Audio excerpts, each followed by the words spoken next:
I want to thank our sponsor, nextestate.com, who specialize in English-speaking buying, selling, and managing of properties in the German market. They're Berlin-based. You can find them at next-estate.com. For those of you who don't think you're in the business of developing theory, I want you to reconsider that. Because even if you plan to just get a bachelor's or master's in management and then go off and conquer the world, every time you try to learn from your own experience, you're developing a theory. A common language and a good theory is actually a more powerful tool for change than almost anything else that I've found. As we heard in the introduction to today's episode, Clayton Christensen was a huge fan of theory. He always would say that the theory has an opinion in order to take away that subjectivity about whose opinion is it anyway. Where is the source coming from? And I have a few quotes to start us off today before I introduce today's guest. Theory is something we all use, whether we know it or not. Theories are lenses through which we experience the world, and by changing the lens, we change not only what we see, but how we see it. In many ways, the term theory might better be framed as a verb as much as it is a noun, because the body of understanding is continuously changing as scholars who follow this process work to improve it. Theorists often get embroiled in the battles over the validity of theory rather than the outcome of those theories. It reminds me of something the evolutionary biologist Richard Dawkins once wrote when he said, "A formative influence on my undergraduate self was the response of a respected elder statesman of the Oxford Zoology Department when an American visitor had just publicly disproved his favorite theory. The old man strode to the front of the lecture hall, shook the American warmly by the hand, and declared in ringing, emotional tones, 'My dear fellow, I wish to thank you. I have been wrong for these 15 years. And Dawkins writes, we, the students at the time, clapped our hands red. And then he goes on to say, can you imagine a government minister being cheered in the House of Commons for a similar admission? Resign, resign is a much more likely response. I share that quote by Dawkins because it is still the case when it comes to theory in many ways. It's still the case when people share their thoughts that they get attacked.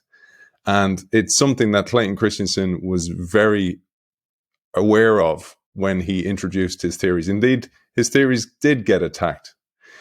Theory is a baton to be passed, he would say. Copyright and copyleft. Our guest will unpack these in a few moments. The paper I wanted to share today aims to provide a common language about the research process that helps management scholars spend less time defending the style of research they have chosen and build more effectively on each other's work. I felt this series on Clayton Christensen would not be complete without including today's guest because he co-authored a paper many years ago and he had done so much work on theory building before that. He's an anthropologist, but he's built on these theories, and it's a great pleasure to welcome him to today's episode. Paul Carlile, welcome to the show. Thank you, Aidan. It's wonderful to be with you today, and then also just to be a part of this tribute to Clay and everything he accomplished. And as you know, we'll talk more about that baton passing and how to move this from an individual sport of theorizing to a more collective sport of theorizing. I think that's one of the legacies that he almost every talk he gave, almost every one, he brought up this question of theorizing. But in some ways, it remains probably one of the more elusive contributions from his legacy. So looking forward to unpacking this. I thought, Paul, of the beautiful part of evolution where monarch butterflies migrate and they pass on from generation to generation knowledge. And I thought about that when it came to this theory building. But it's much, much more difficult than that when it comes to humans, as we'll unpack in a little while. But let's start with your relationship with Clay and indeed how you came together to write this paper and then how you built on this afterwards as well. I think it was the first year I was at MIT at Sloan, and he was about to give a seminar in a I think it was a management technology seminar. And this is before the kind of the book. I think the book had been published, the Innovator's Dilemma had been published, but it was before it became anything, so he was still kind of wondering, is this going to be enough for my tenure case? I mean, this was those days. And so that's when I got to know him. And then a couple of conversations we had there is, and of course, I come from I'm trained, a background in anthropology, sociology. I think you'd basically call me a qualitative org theorist. That might be a reasonable category. So organizational behavior org theory. And so when we first started to talk about his theories, the paper with Joe Bauer in 95, the article there was focused on disruptive technology.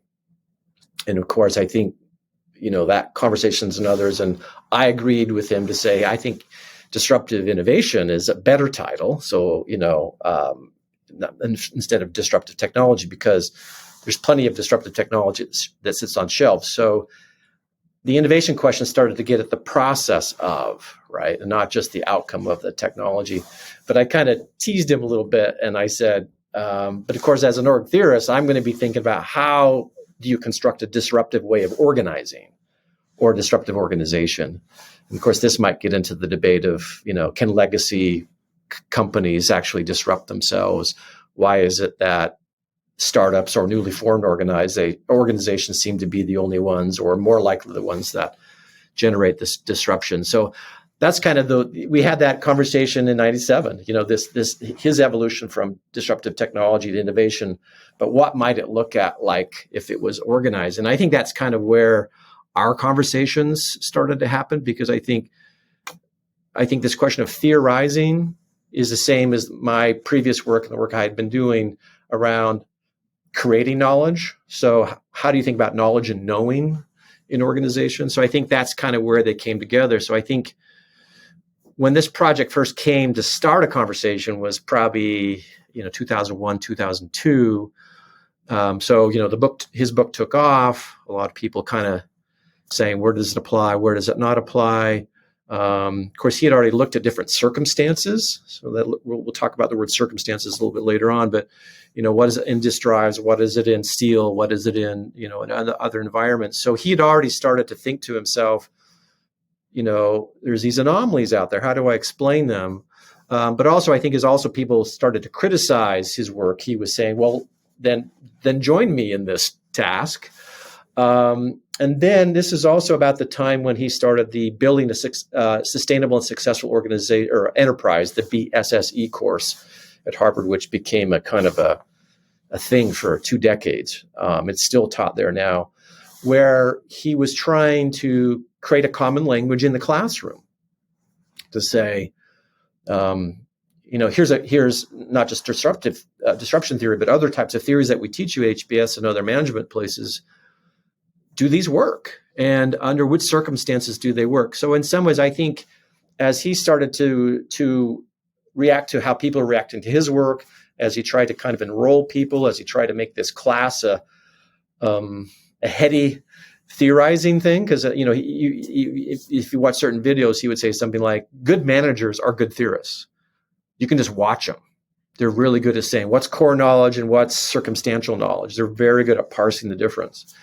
And so I think he was on that journey. And of course, so he came back to me, Paul. He says, Paul, I know you've been doing all this work on knowledge.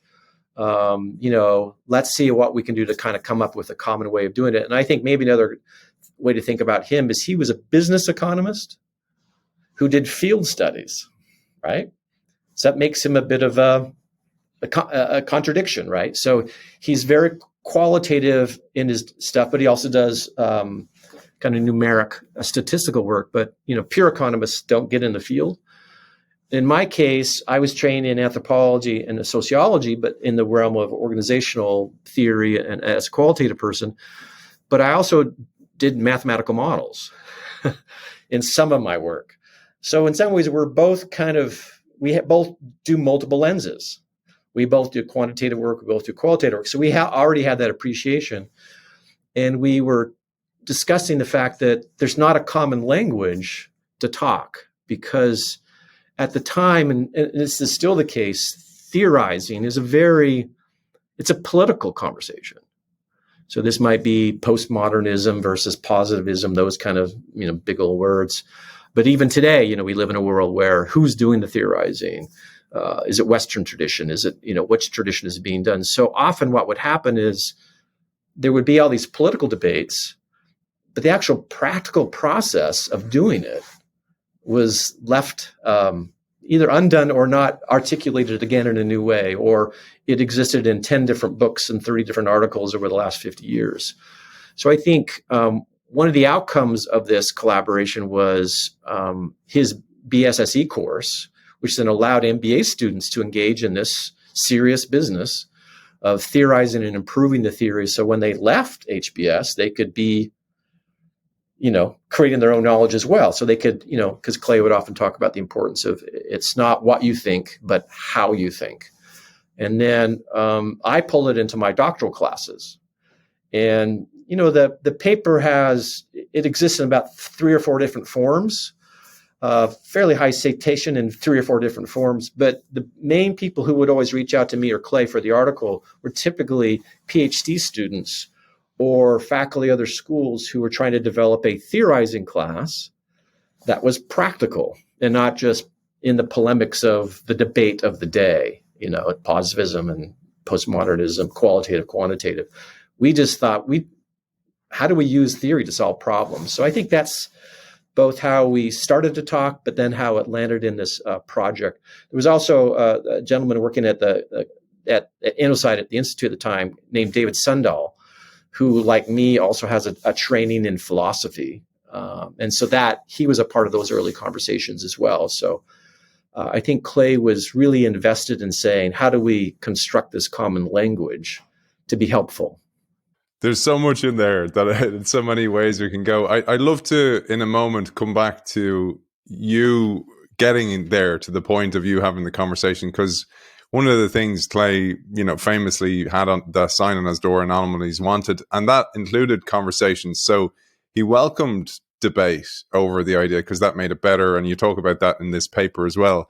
But I wanted to say something now because you've pressed the trigger for this one in a way. And from this paper, The Cycles of Theory Building in Management Research, one thing I wanted to mention is the value of neurodiversity, or different people from different backgrounds or different knowledge realms or different parts of the world or gender, whatever it might be.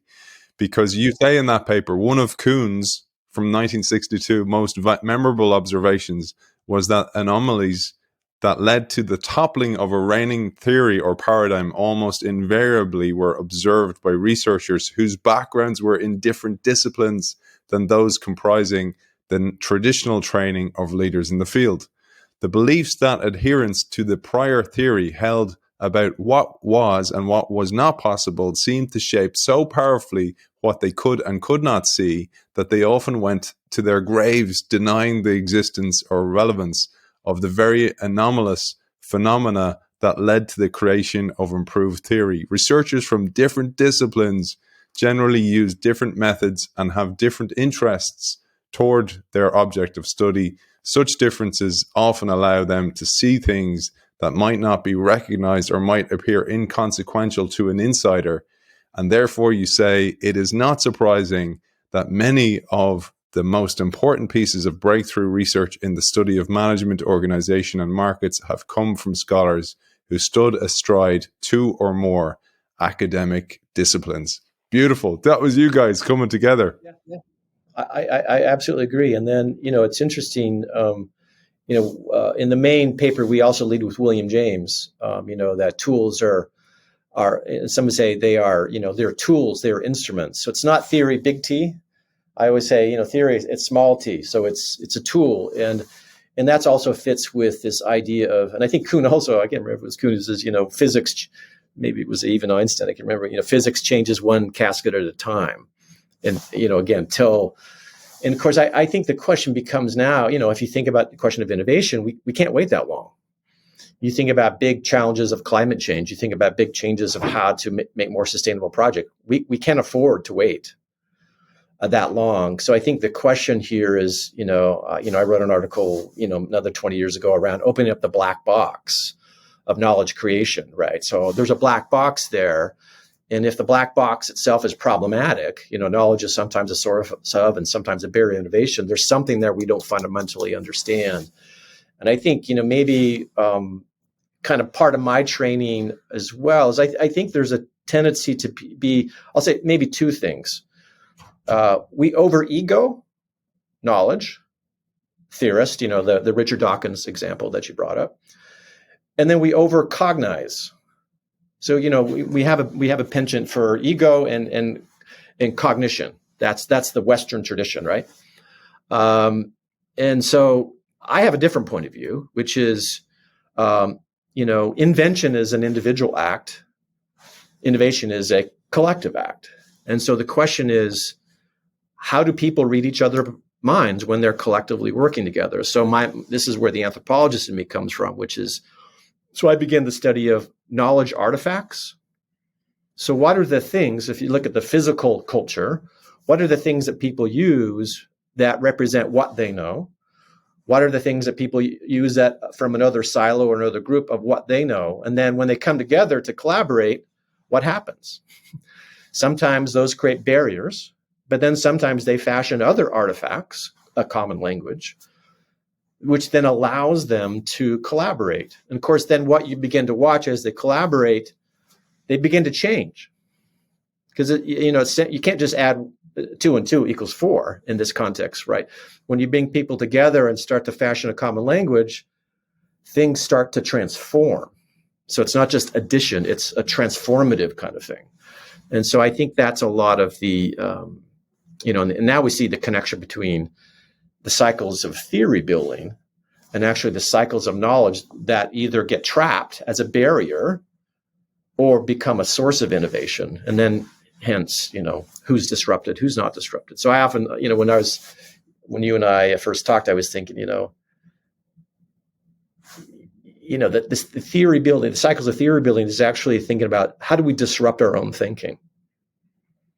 And again, the question there becomes, again, the challenge of academic contexts are, again, the ego is, there's big ego because there's tenure, there's a lot at stake for individual papers. And so it becomes more of an individual sport. But, as Clay was famous, and I try to do in my own life, is how do you make it that collective, the passing of the baton, and more like a laboratory. But, business education, there's not shared laboratories with postdocs and assistant professors, full professors working together in a more of a collaborative way. So that challenge is somewhat unique to business academics. It speaks to so much of the problems of silos. So in a paper you wrote called Transferring, Translating, and Transforming an Integrative Framework for Managing Knowledge Across Borders, you essentially pull out that, well, most innovation happens at the intersections of different people from different disciplines, including in organizations, different people from different departments who are seeing things from a different perspective, hence a different lens.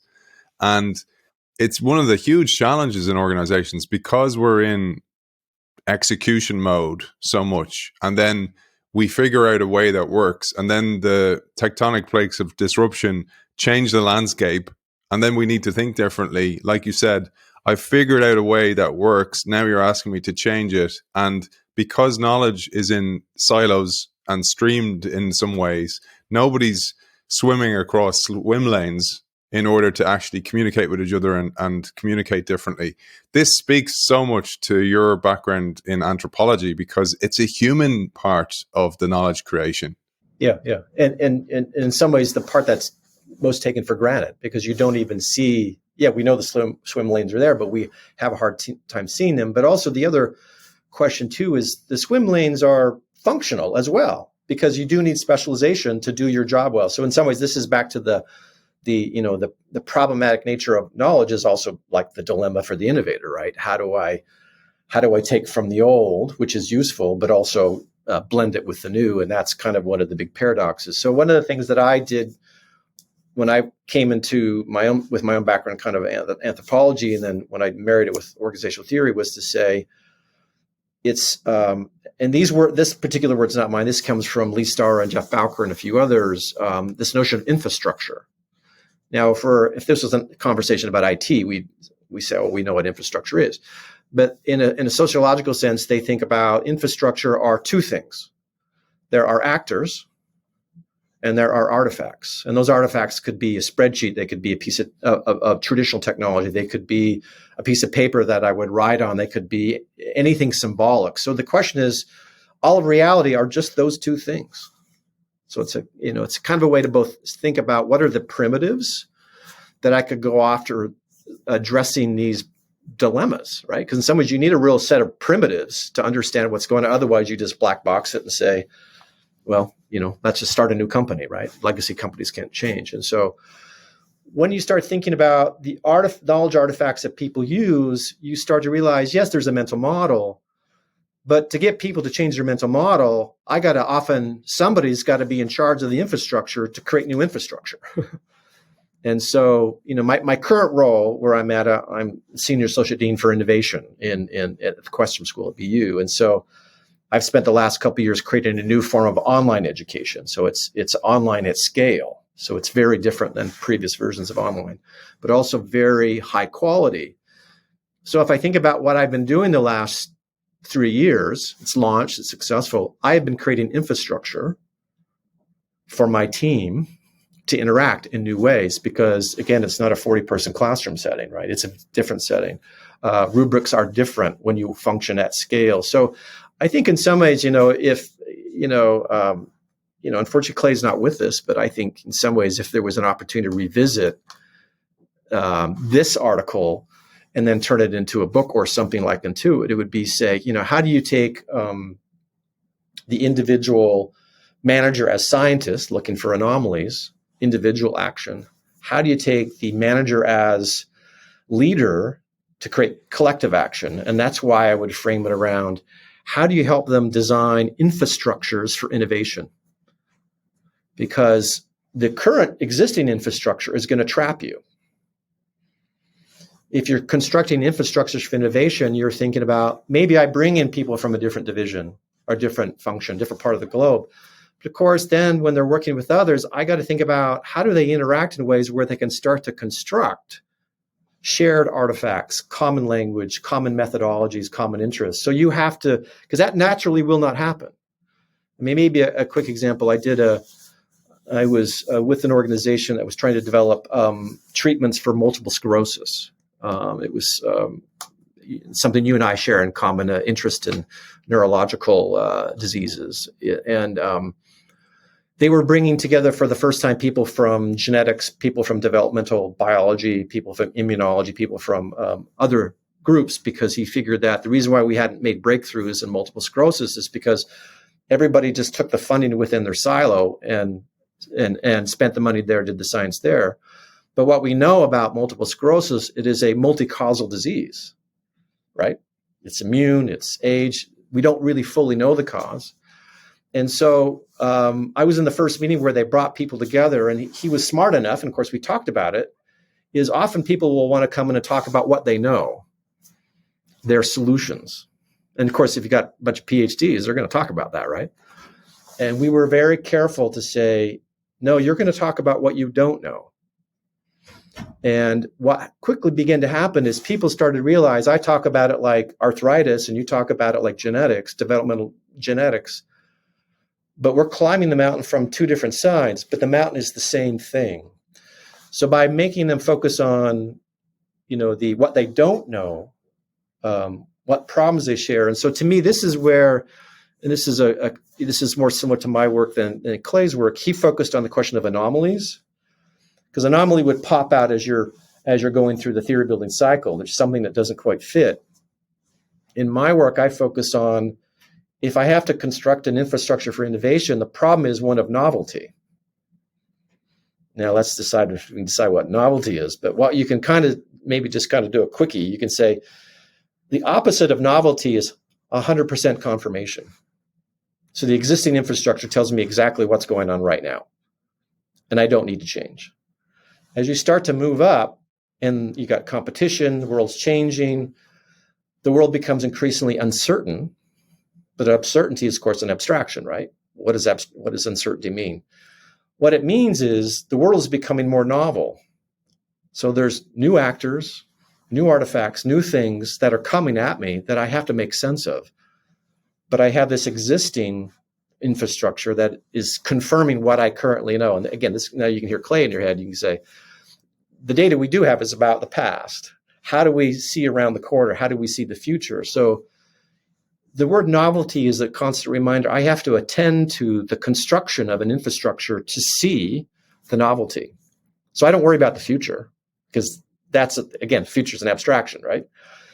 I think about, who do I need to have in the room as a source of novelty? What artifacts might they bring? And what new artifacts might need to be constructed as they interact with other people to generate and discover the novelty? So that's kind of the way I come at it from a scholar who tries to say, how do I allow teams, organizations, a multiple sclerosis nonprofit increase its innovation, particularly when, as we know, that the humbling part about innovation is that the world is more complicated than we can ever understand, and so we do have to bring people from different places to do that. So in some ways, I can't figure it out, but I can create a process that helps a lot of other people figure it out. And I think that's kind of has been my focus since that work with Clay. I wanted to share your 3T framework, because this is about knowledge management across boundaries in organizations or across fields. And it made me think of one thing, though. First was, even when we talk about a common language, what many people, if you run a workshop, for example, and you even say that, many people think it's jargon or the language that each silo, say, uses. But we think in language as well. And language, in a way, we create these stories in our mind that become theories, that they become the lenses through which we see things. And I find it so useful when you, for example, say there, identifying a common problem is a common language, because it's like, oh, look, this, we all have this. And then you get people onto the same page. So Paul, I'd love if you talk to the 3T framework, and then we might juxtapose it with the framework that was in that paper to show how things have changed as your knowledge has changed over the past while. In some ways, the framework functions as a couple levels. It is both a way to navigate the world. So think about it as a heads-up display. How do I use to navigate? Because I might have to think about, if I'm assuming when I'm interacting with somebody that we have a common language, and we start to talk the same, but when do we start to realize that actually the common language is, we think about Six Sigma. Think about Six Sigma as a very precise numerical number, right? But if I'm at corporate quality versus I'm managing quality inside my division, the meaning of those words of that number is different. Because, if I have to hold Six Sigma 24/7 every day, and I don't have the budget to maintain my human capital, but the corporate person is saying, hey, why can't you maintain that 24/7? You're going to have a negotiation about the budget. Yeah, so the question is, this is where the question of, even though the language is the same, sometimes and so this is where we start to kind of move up the triangle. So if we have a common language, we think that's sufficient, then we just transfer knowledge, right? But once we start to realize that's no longer working, again, the Six Sigma example, then we just have to say, are we using the same method? That Six Sigma is calculated the same, that's shared, but yet if I'm on the production line versus corporate quality, the associated methods with that, on what the implications, what Six Sigma means, are different. Which then you get to the top level, you begin to say, there's this pragmatic difference. And this is where you start to talk about interests. Our interests are different. And so again, if they're going to have to renegotiate the budget to get training so the factory floor can have the human capital to maintain Six Sigma, they're going to have to change a little bit how they think. They may have to develop a new shared semantic, a new translation. So this is, again, common language, common method, and common interests. And so in some ways, one way to think about the framework is to think about, are there breakdowns at what level? But I think the default when we come into any room is we assume we have all the same. And the question is, so what do we do? So maybe the anomaly is, okay, I thought we were talking Six Sigma. Then you bring something up and I'm starting to say, oh, that's different. Now I could just resist you and say, why are you saying that? Or I could say, where does that come from? So in some ways, it's a heads-up display to get us more creative and open to the novelty. Because again, you see on the flare there is, as novelty increases, we often have to move up that stack. I think another thing that when wrote this particular paper was there was a kind of within the literature, there was a big debate. There was a lot of people just saying, well, you just transfer knowledge, right? That's all you do. Some people then, that would be more of the technology people, the knowledge management people at the time.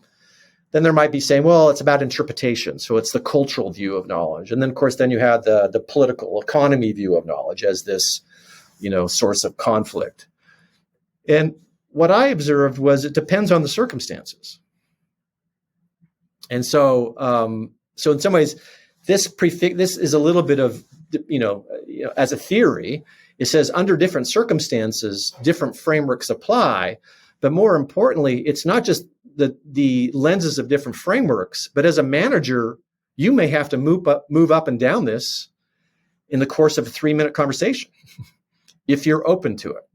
And so in some ways, it becomes very pragmatic heads-up display, but it also makes sense of big traditions, whether in academics, but also points of view that might be coming at you. So it's both a way to reorient people on how to think about knowledge appropriately, strong word, sorry about that one, but also to orient yourself just as you navigate the world that comes at you. So that's kind of that's where it came from. And that's how it's connected to anthropology and all the previous work I'd done. Most of the audience, Paul, are consultants, CEOs, change makers in organizations trying to drive change. And let's imagine, for example, we'll leave the framework on the screen and imagine I'm trying to come to you to sell an idea to you within the organization. And how would I then interact with the framework in order to make sure we're on the same page? So at least you're hearing what I'm saying. And I know there's loads in that. We could do a whole show on that or a series and would never get to the end of it. But at a top line level, if I was to use the framework in that type of conversation or that type of, or to your example of bringing all those different departments together for multiple sclerosis, how would you use the framework in that respect?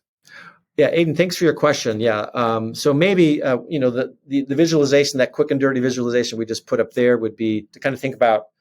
So the main triangle work that I have done is about what's happening at the boundary in relationship between two different actors from two different places. So if we had the right side up triangles on either side, it would be they have a lot of common language, that's uniquely theirs with their own methods and their own interests. But their interests are somewhat hidden. Their methods are somewhat hidden. So they only use their common language. On the other side is exactly the same thing. So you have this huge bedrock of common language on either side that at this point are not shared in common. Because how do we attend to the sharing them in common? And so in some ways that becomes, so like you said, if I come into the saying, hey, I have this new product idea, I have this new service idea, I just came from Southeast Asia, I've seen these things or doing things differently there. What I would have to be very aware of is how their right side up triangle is constructed. And I wouldn't be thinking, I think about, so they use a language, and of course, language itself is an artifact, right? Language is a human construction that we use to get things done. I would need to be aware of their methods. So long-term, short-term, customer focused, backroom focused. I would then have to realize that then influences their interests, short-term, long-term, business unit or future. I mean, again, you could start to kind of spelunk that kind of stack model all you want. So in some ways, if I don't come prepared with that kind of archaeological understanding, if you will, I don't stand a chance. So if I have a little bit of that understanding, but also bring some possible artifacts that I could share, that might be somewhere in the middle. So there was a woman named Lee Starr in 1989 who developed the concept called a boundary object. And she identified these as things that tend to sit in between different types of groups. I took that work, and then my research was certain artifacts create barriers. Certain artifacts allow people to collaborate and innovate together. And so the language of a boundary object would be useful here. I'm thinking about what would be a boundary object that I would use when I talk to Aidan. Again, he's short-term focused, but he wants, he wants to get promoted to the strategy group. So he may be interested in growth in the future. So how do I bring in something that's a hybrid or of those two things? And maybe it's not a fundamental detailed measure like an ROI or anything like that, but I may work that on an envelope. I may work that on a piece of paper, but I'm representing the short term and the long term. So how do I get him to start to open up this space? So if you think about it, if I come together and I don't think about where you come from, the only option I got is transferring knowledge and language. That's not going to innovate, right? Because you're probably going to win because you control the methods of how you fund things, what's a good product, what's a bad product. So if I can get you to move up that stack, then you begin to think differently together. Now, of course, after this meeting, we'd have to pull in other people. We'd have to go in that same process. You and I might then have some new shared language about how we might articulate that. Because, this is the collective action problem that is innovation, is that, you and I would have to influence potentially 50, 100, 1,000 people, depending on the scale or scope of what our innovation endeavor is. So that's one way I would use moving up and down that stack, because you're starting to realize how is their stack constructed and what's taken for granted over there. Firstly, I think it's so important. So many of us in innovation work blame the recipient of our message. We kind of go, oh, they're dinosaurs. They totally don't get it. And we fail to prepare all the time to the level that you talked about. We walk into that meeting. We do it all the time. And I think it's probably the biggest lesson I have of my own failures when I was in corporate innovation was that I thought that just saying it and getting them excited about the idea was enough. But it didn't speak to resource allocation, and it's one of the values of doing this series is when you put all the pieces together and then you look at what was behind that paper and what was Paul's work and what was his future work and what has he discovered since. You yourself get a more holistic lens, and you look back on your mistakes and you go, oh, no wonder I couldn't sell the idea. Yeah, I have this reputation, and it got challenged during COVID to some degree. In some ways, I was building this new program, and we had to do it all during COVID. It was all virtual, but I always have a backpack with me wherever I go, and there's some things in my backpack. There's lots of blank paper. There's a variety of pens, different colors, some for whiteboards, some not whiteboards, and there's erasers. And so, any place I go into a room, and I start to talk, because often, they want me to say something, and I quickly pull out pens and paper and hand it to them. Because this is language doesn't lie on purpose, but language is not causal enough. So there's a simple way I think about it. If we're using words, eventually we need to map the words in some kind of order. Otherwise, the words, we don't know what they mean. So this is where they start to get more, what do the words mean in an order? What happens first, second, third? So if you go from language, and then so think about that middle tier translation, you have to translate that and map them together. Otherwise, you don't know what they mean or their consequences. And then the top layer is, how do I go from language to a mapping, a method, to creating a model? Now, why do I use the word model? Because sometimes once you and I then say we had to change the UX, right? Maybe that was the thing I had to convince you to change the UX. Once we start realizing that, we do a new wireframe, we're going to have to hire some new people, new budget, change time frame, whatever the case may be. Once we do the model, we start to realize, and these are the consequences of this change. So if we really want to innovate, again, budget or a new person, or I'm personally going to oversee it, or you're personally, that's the decision that's made. And so I think a lot of the question here around is we traffic in language because we have to. That's a key building block of basically human collaboration, cooperation.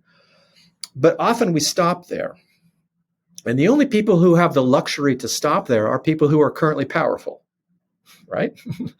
Now, they won't be powerful much longer because disruption, you call it, is going to come in on. But that's the only. But if you're trying to disrupt, if you're trying to innovate, you can't just use language, because that's not going through the translation and the transformation that would have to occur. Because again, if innovation is a collective, endeavor, not an individual endeavor, then you have to enroll other people. And I think and the part of it too is, but you also then learn a ton while you're enrolling other people. You change your language, you change the causal or the mapping technique. You learn a lot about, okay, that's why Aidan is resisting me, because I didn't know that about how his budget cycle. His budget cycle is every 6 months. Okay, that's going to maybe change how we do this, and we make some adjustments. So all of that is revealing the infrastructure. I'm going back to that language. The infrastructure is actors and artifacts. And so we're engaging in revealing it, raising it to the surface so we can deal with it, and then adding new infrastructure so we can drive the transformation. And then, again, I'm going to use the word novelty again. It's one of my favorite words around, because that's how you go into novelty, right? Novelty doesn't knock on your door and say, how you doing? You actually have to create it, because it's this paradox of you discover and you create it. Because Aidan and I are having a deep conversation. We are discovering this together. I love it, Paul, and it is so difficult. And again, you mentioned there, innovation is a team sport. You need not only other people to carry the idea on and build it, for example, but you also need, as we said, all the different actors from different backgrounds, different neurodiverse backgrounds, so they actually see it differently and they can identify chinks in the armor early. So you don't go and build something and then realize, oh, it's not possible with regulation.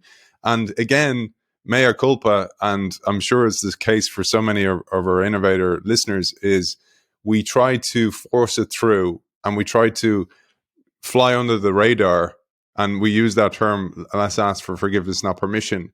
And that has its place, but you will always come to a stumbling block and it could kill the project. And I think the biggest thing I've learned from doing the show and all the work we've done shows recently on language, we've done shows on empathy, is when you try to see things from the person you're trying to sell the thing to, their perspective and their resource allocation, you totally frame it differently. Because you can kind of go, look, if we did this, I actually think this could help you achieve your goals. Then the person starts listening, because now you're speaking their language. And this brings us to then nicely as a segue, I think, to go, okay, let's talk about then theory building. Because if I, and here it's interesting actually, and I love to show this to, I mentioned earlier on, to contrast it to your diagram, to show the diagram from that paper you co-authored with Clay, and maybe you'll talk us through that. So this is, I want to build a theory, and this will be of particular interest. As you said, many people who are PhD doctorates or candidates reach out to you and they're kind of going, asking you about this work, and I can see why, because it's about theory building. And I wanted to just say, just like the innovator who has an idea and doesn't want anybody to crap on that idea and destroy it early, so do we do with our knowledge. We have this theory that we're hoping working. This is breakthrough. This is great. I don't want anybody to chip away at it, but it's only through the chipping away at it that it actually makes it better. So a lot in there, but I'll share this diagram, Paul, and please talk us through this, because it looks different and it's the opposite direction, of course, but maybe you'll talk us through what this means. Yeah, so this is, in some ways the models are similar, but they're not. But I'll get to that in a second. But I think in some ways, if you think a little bit about, this is an approach to say the world comes at us, because in some ways the purpose of theorizing is to understand empirically the world, right? And so this is why you start with that base layer. The first thing that you do is you go out and observe what is possible, right? So whether you're doing marketing or you're doing interviews, or again, you're a PhD student looking at, the impact of AI, right? There's a myriad of things you could do with that. And so again, in the effort to be pragmatic, much like my framework was to be pragmatic around how would a manager go up and down that stack, this is pragmatic about, so where would you start? Whereas the other stack model, mine upside down, is saying, here's all the possibilities. You got to figure out where you're at a given point in time, right? That's a little bit of that. Whereas here saying, let's start from the basics of let's describe the world. What is the phenomena? And then typically when we describe it, we start to kind of think about, well, how do we categorize it? Is it AI? Is it an algorithm? Is there a distinction between, is there proscriptive AI? Is there prescriptive AI? Is there descriptive AI? So that's occurred in a lot of those debates. So you start to categorize things. And then if you're doing, in this, the statement at the top around the question of statements of association, sometimes we might call this correlation. These are typically in larger N studies, typically. So you've done the observations, you have these attributes from the middle around these categories, and you're saying, what's associated with good outcomes. And so you're kind of looking at correlation. Statistics typically gives you correlation because it's working with large N's. And so this was the effort to say, this is how the typical research method could be taught. So if you go to a research methods class and PhD course, this is how you do it. And then, of course, then it gets to the question of, but as you start to do more observation, you might say there's something that is anomalous. There's something that it didn't quite explain. And so then it becomes a cycle. So now you go back down and you say, maybe I go from disk drives, I go to steel, or I go to healthcare, or I go to, so again, you think about Clay's life, right? He's going from industry to industry and doing this thing. So this is this would be the basic process that an academic, a PhD student would go through. But this is the process he's taking his Harvard second-year MBAs through. He's realizing, you can do some observation. What do you think about jobs to be done, right? Is this thing doing the job to be done? How would you know? And what's it correlated with? But he often would say but that's not good enough. Because for an academic, you can say, on average, large companies should do this and not do that. But of course, the world is not an average. You are a particular manager in a particular company in a particular division, so you can't do average action. And you have at your disposal resources and people that aren't on an average distribution, right? You have some of these and some of those. So this is where you start to get to this other part of the framework. This is where we move from describing the world to how do we be, in this paper, he used the phrase more normative. Another phrase that we could use would be, how do we move from describing the world to prescribing? And so that's where you get the double triangle. And that became, when we first worked on the paper, we only had the one triangle because it's a very generic process of how you go about it. But we felt the need to add the second triangle because we wanted to say, it's not just enough to describe, we can do better, right? Going back to the original thing, whether it was Einstein or, we can't afford to go one grave casket at a time. The world cannot afford that. We have to move faster in terms of how we innovate through diseases, through climate change, sustainability. So we owe the world more than this. And so then the second framework became a way to say, so it's not simply statements of correlation, because correlation is a good enough thing to publish in an academic journal, but it's not enough to give advice to a manager or to a leader or to an organization. And so this is where, again, normative theory, or you could even use the word more prescriptive, is, okay, let's go back at it again. But let's look at it in different circumstances, maybe business unit 1 to business unit 2, product development team 1 to product development 2, or pre-digital age, post. So you could think about where you would get your comparisons or your different circumstances.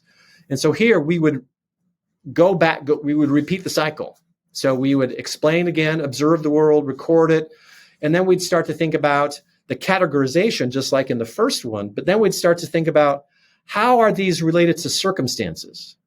Because this is kind of, and this could be more clear in the paper, is, and when I teach my students, I always ask the question, if you're talking to people who live in different circumstances, if you're an executive MBA program or something like that, often what they'll do is they'll talk about how they're different sometimes. And I typically force them to say, talk about how you're the same.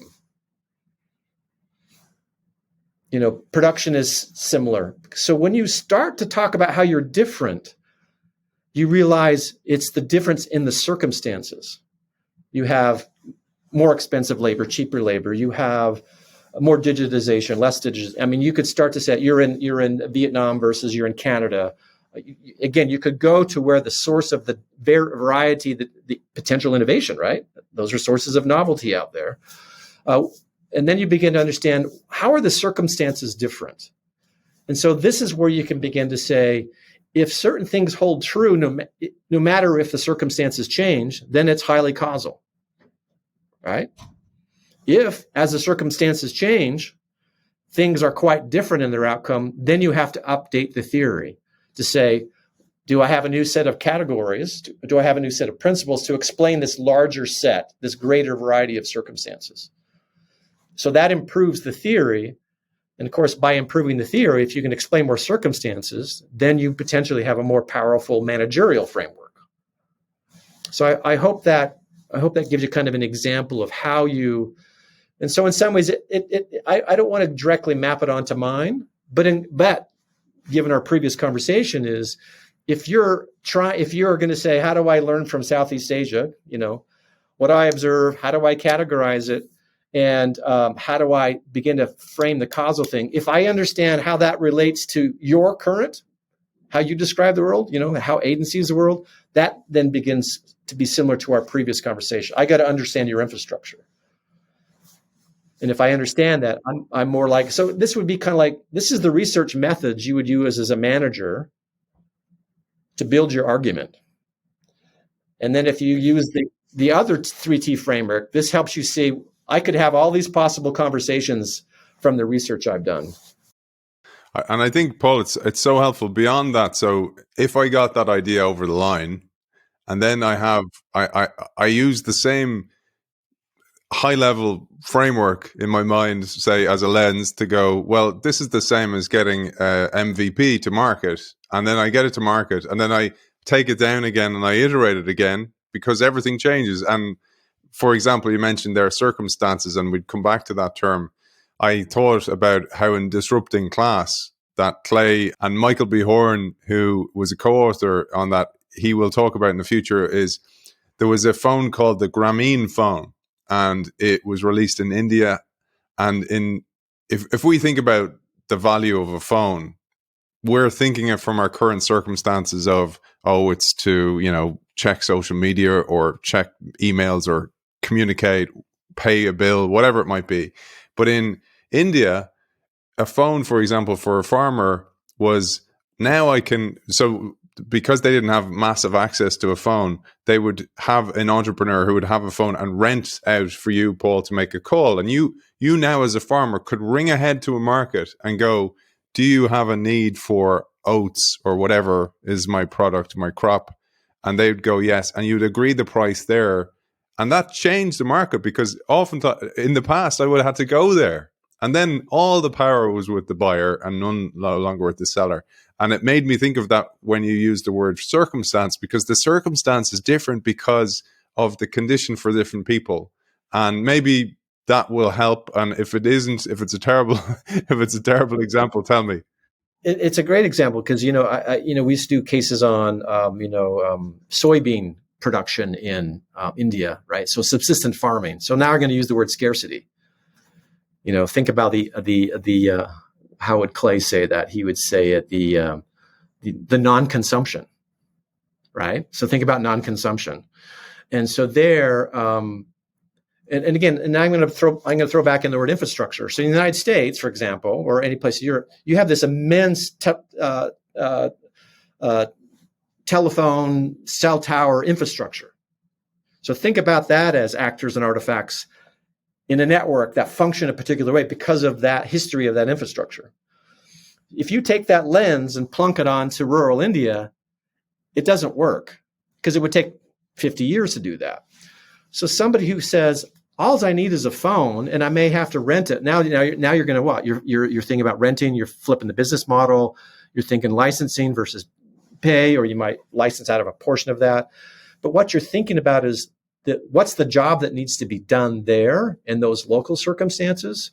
And so but then you kind of think that frees up all kind of innovative power, because now you can use like you're getting rid of, information asymmetry, right?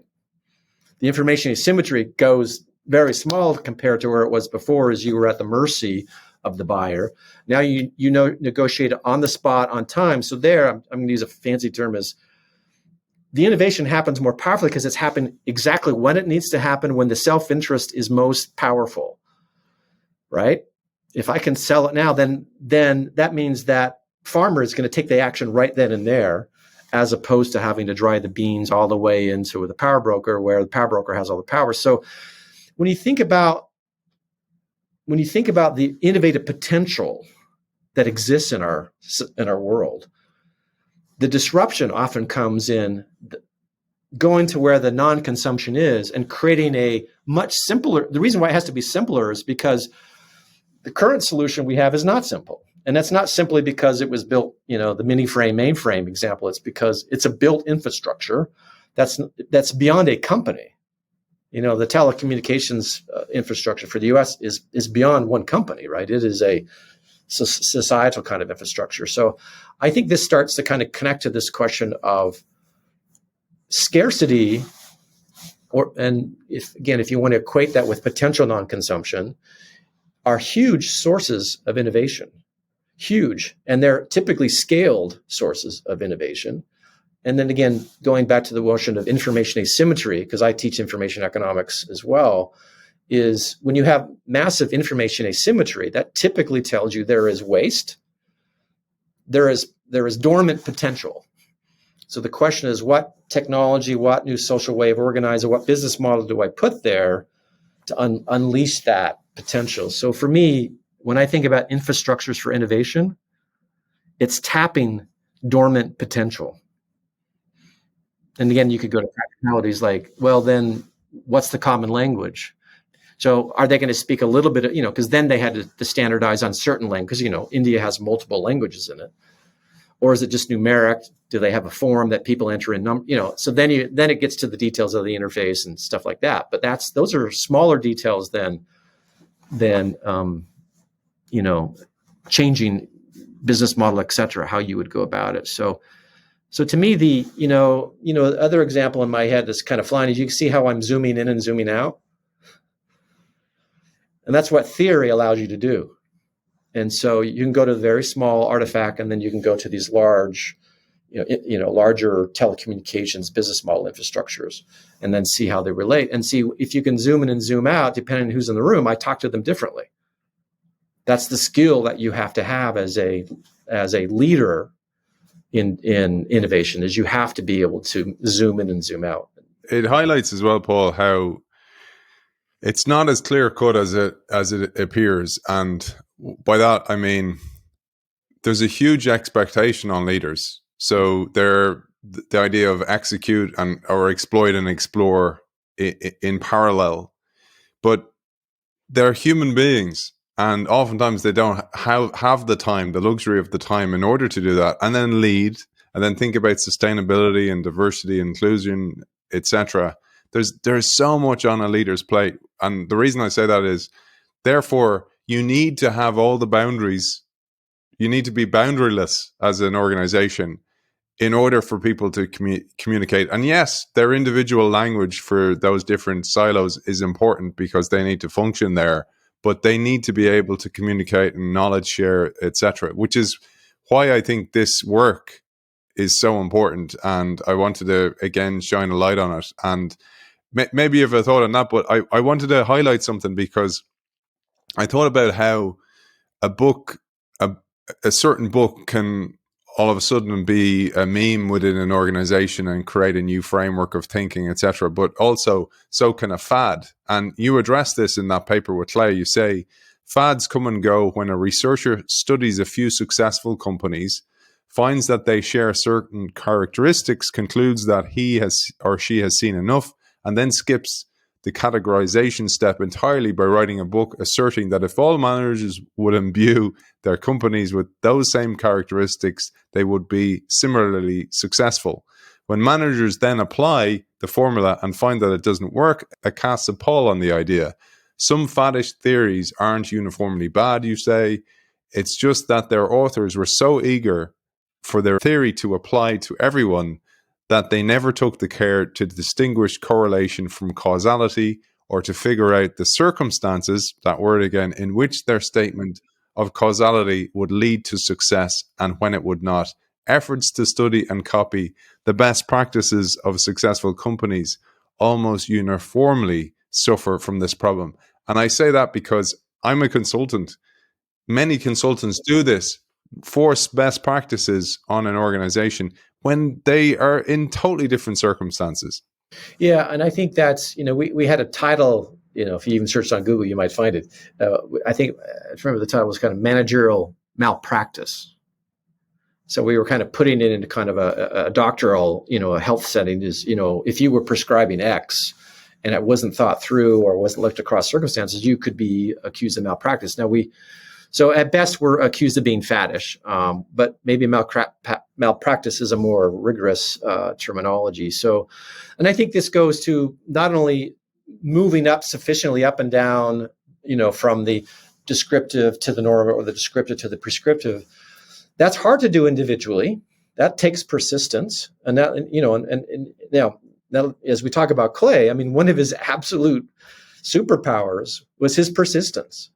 He was so disciplined. He was both hard-nosed and humble at the same time. But that's what's required, the persistence to go through this cycle again and again. You got to be hard-nosed about it, but you got to be humble about it because you're doing it because you want to be surprised. You want to do it because you want to improve it. So I think that's why he was so committed. If you look at pretty much every talk, almost every talk, there's an element of this paper brought up in it because I think a lot of people couldn't really understand him because that was his heads-up display. That's the way he navigated both in a hard-nosed way because the world is a serious place. You got to do right by this world, but also this humble way. And I think, one of the challenges that, in some ways got a little easier as his fame grew, then you have more co-authors. So other lenses, different phenomena, because remember, those are some of the key characters of the paper. How do you have the lenses of different disciplines? How do you study, phenomena inside phenomena? So levels of analysis, people from very different contexts. So if you look a little bit and it's not in a, rational order, but if you look at as his book started to be written, these were with people who increasingly were very, very different from him, had very different backgrounds. And so he was persistent in doing that, but persistent in trying to learn as much as he could to kind of improve. I think, the MBA class and those who are, it's continued to be taught. He created a community there of, I'll call them manager scholars. Let's just use that, we'll use that word. But I think it was harder to convince other academics to participate.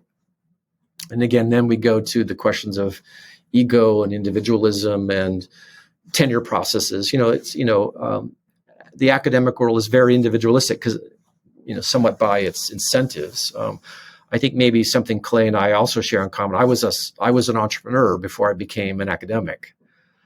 And so became an academic, have been somewhat successful, got all the things done I need to do there. But now I'm an entrepreneur inside of higher ed because, higher ed is not, from my perspective, is not delivering enough value. And so, where's the scarcity? So if I can teach a class to 500 and the quality is just as good as I could to a class of 50, you open up all kinds of possibilities. But the quality's got to be there, right? That's the innovation part. Is online education can scale, but online education as a quality experience has not been achieved very effectively because again, we treat it as a volume problem. I could just educate more people. It's like, well, but if I have a classroom of 500, how do I turn that into a learning network? So if I know enough about people and if I give them technology to share problems, right? And if I construct the curriculum to set that possibility up, which is a different way of teaching than you would in a 50-person classroom, the infrastructure potential of innovation. Now I'm equating the word innovation with learning, right? Which it's not a drastic difference, right? Innovation is learning. Learning from as many people as you can. Again, you got to commercialize it, but so that's kind of where I'm at right now is trying to release that potential, which is dormant because we've we use an existing sustaining, if you go back to Clay's language, that's a sustaining innovation, right? And I think online is still mostly untapped in terms of using it uniquely, not just for volume. Well, you absolutely nailed my sweet spot. There's a quote by William Pollard, the clergyman, in 1888, who said innovation and learning go hand in hand, because it's not just learning, but it's unlearning. It's cleaning off the lenses. It's removing the lens. That lens didn't work. I often think about that cycling up and down of the triangle as oh, I thought that lens was work. It's no good. I have to clean it up, or some parts of it are good. I need to just maybe remove some scratches or add a little bit of a tint to see things differently. Paul, I have a couple of quotes that I wanted to finish on. Before I do, I wanted to just give you an opportunity to share where people can find you, find out more about your work, more about your papers that you've written before and after, because you've built on this considerably. Yeah, so I'm currently a professor at Boston University at the Questrom School of Business. Been kind of in the dean's office under that role for the last 8 or 9 years. I wrote a book around, disrupting, reimagining higher education, business school education in 2016. And that's built a lot upon my work around open innovation. That's something that Clay didn't always, but he acknowledged, right? Greater openness is a good thing. I did a lot of work with a gentleman at HBS, Karim Lakhani, when I was still at MIT. He came and introduced me to open innovation, because at the time I had been studying Ford and more traditional legacy closed models of innovation. So in a lot of my work, a lot of my work in the context of the dean's role has been to use principles of open innovation to drive change within higher ed. And because one could argue that higher ed is a closed system. Yeah, we share papers, but in some ways it's a closed system. And so how much say do people have in the pedagogy? Can you action learning was one of the first things. Do we allow companies in? But still those were underthought, kind of a, Band-Aid on the end to make it look good.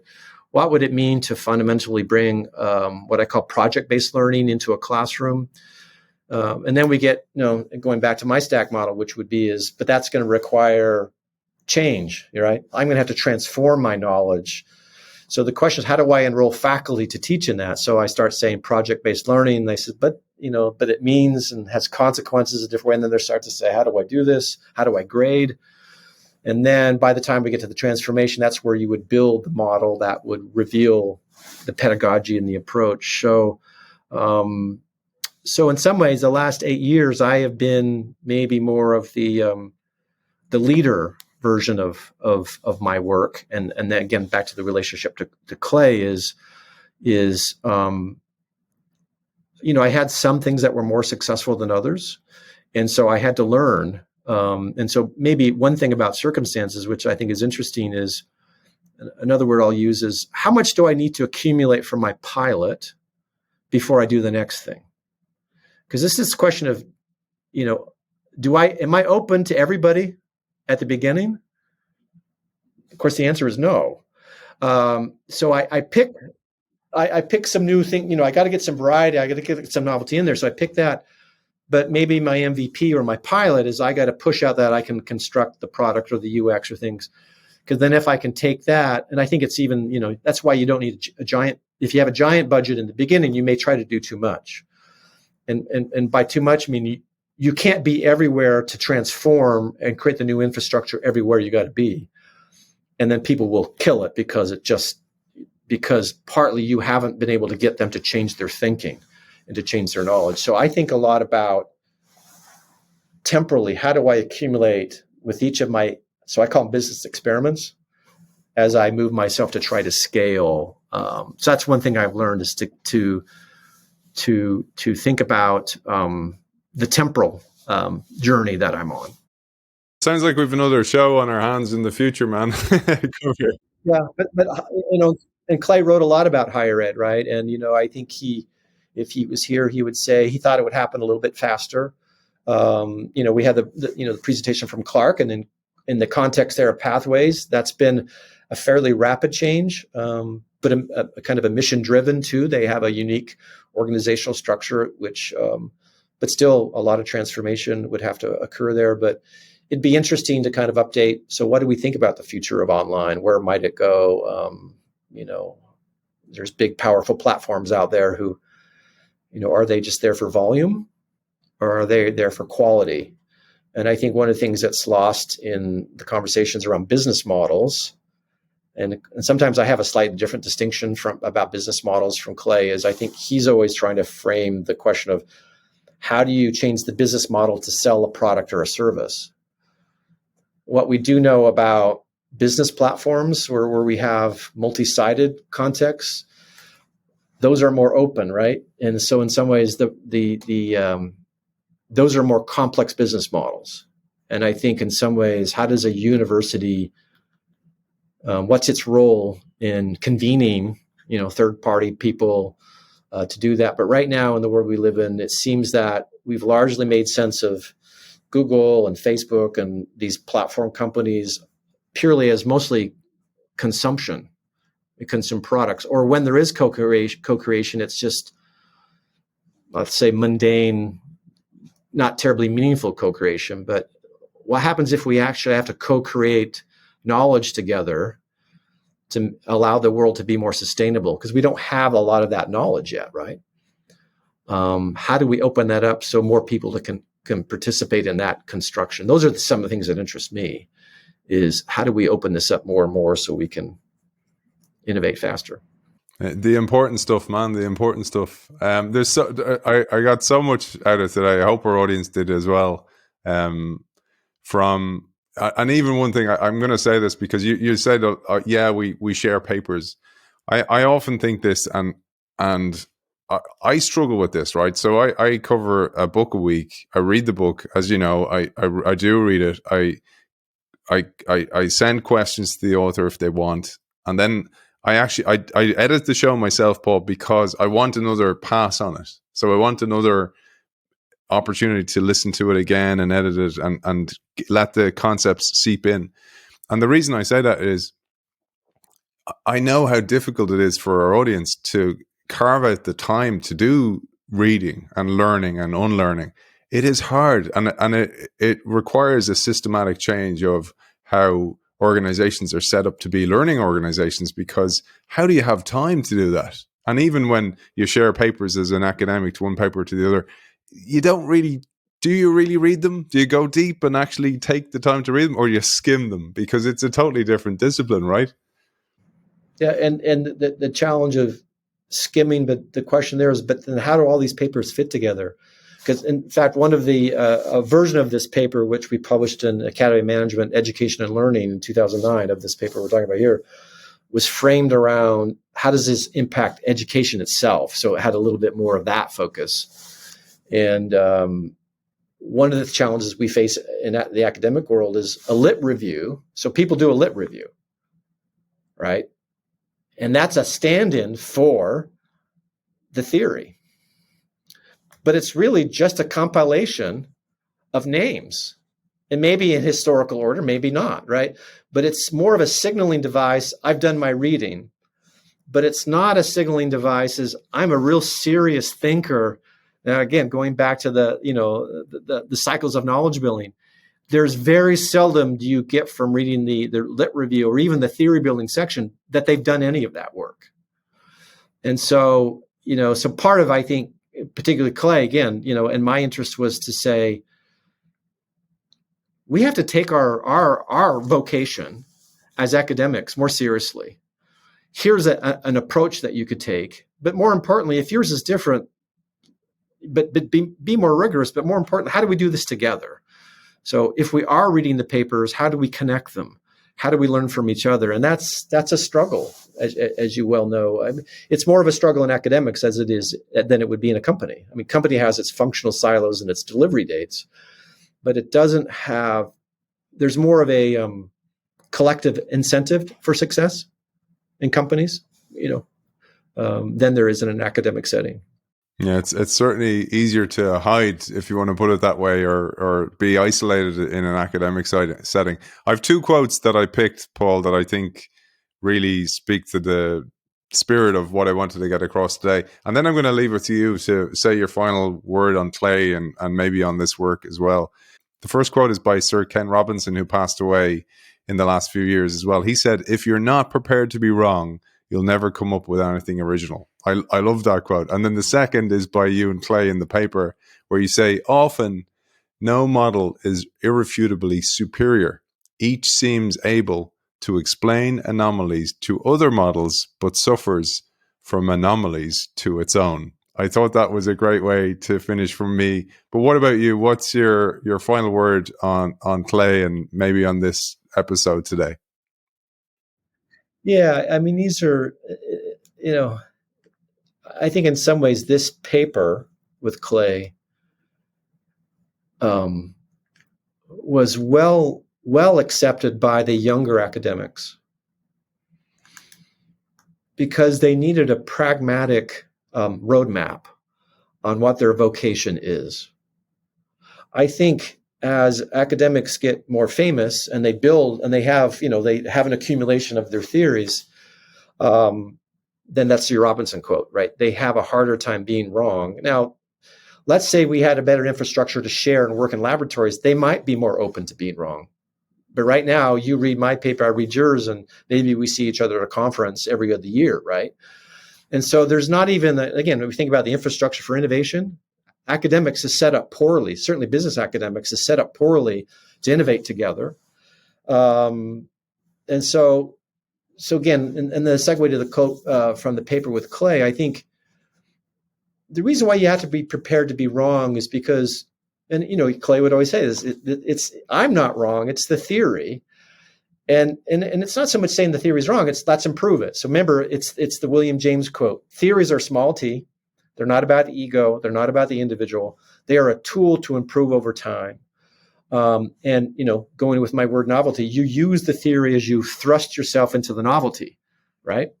Who do I bring on? What boundary objects do I use? There's all kinds of things. How do I construct knowledge with this? So I think there is you have to decenter your ego to be okay with being wrong. And then as you decenter your ego, you're much more comfortable with anomalies, discovering anomalies in others. And probably the hardest thing, for Clay or myself would be, you might see the anomalies in others, but sometimes it may reveal one in yours. Are you making time?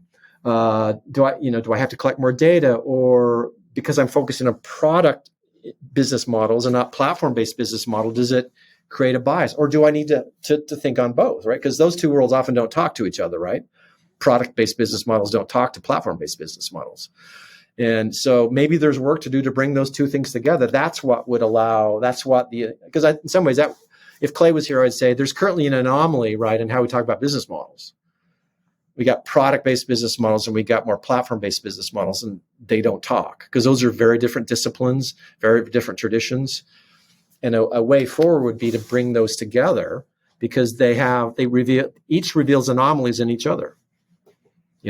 Platform-based business models thinks everything's a digital good, right?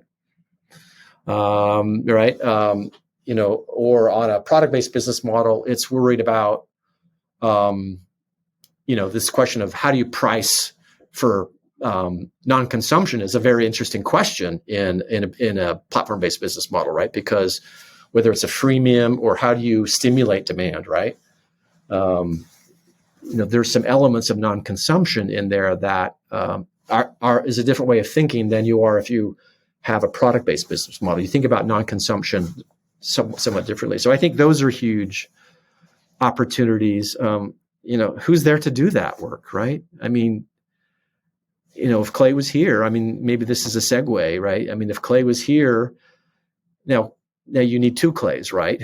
Clay was also very busy, but he might say, what's the big problem on the horizon? So whether it's thinking about the business models or sustained, we could pick our looming problem, and, he would be the first hard-nosed, humble, persistent guy to try to pull a team together to do it, right? Because, he was, and again, the reason why I say the word hard-nosed is he was so persistent. And that is, he may be one of the most persistent people I have ever met. And but of course, the results are part of that. He was also a very humble man, which I think that's his legacy, right? This persistence, hard-nosed drive, but this humility to be surprised. That combination is very, very rare, and I think that's what that's the unicorn that was Clay. Beautiful, beautiful way to remember Clay, and it speaks to what you said earlier on about a leader. They need to speak multiple languages, and he used these different characteristics to speak those different languages. Paul, it's been an absolute pleasure having you on this series.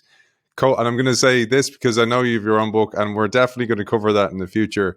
But for this episode, co-author, along with Clayton Christensen, of The Cycles of Theory Building in Management Research, that paper we talked about today. And I'll link to the other papers so everybody knows what the other papers were Paul covered.